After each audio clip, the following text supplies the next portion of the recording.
இயேசு உரத்த குரலில் கூறியது, என்னிடம் நம்பிக்கை கொள்பவர் என்னிடம் மட்டுமல்ல, என்னை அனுப்பியவரிடமே நம்பிக்கை கொள்கிறார்.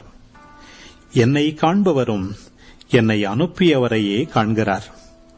என்னிடம் நம்பிக்கை கொள்பவர் இருளில் இராதபடி நான் ஒளியாக உலகிற்கு வந்தேன்.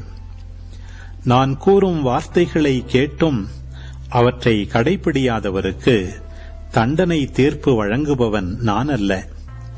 ஏனெனில் நான் உலகிற்கு தீர்ப்பு வழங்க வரவில்லை, மாறாக அதை மீட்கவே வந்தேன். என்னை புறக்கணித்து நான் சொல்வதை ஏற்றுக்கொள்ளாதவருக்கு தீர்ப்பளிக்கும் ஒன்று உண்டு. என் வார்த்தையே அது.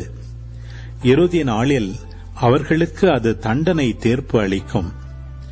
ஏனெனில் நானாக எதையும் பேசவில்லை, என்னை அனுப்பிய தந்தையே நான் என்ன சொல்ல வேண்டும், என்ன பேச வேண்டும் என்பது பற்றி எனக்கு கட்டளை கொடுத்துள்ளார். அவருடைய கட்டளை நிலை வாழ்வு தருகிறது என்பது எனக்கு தெரியும்.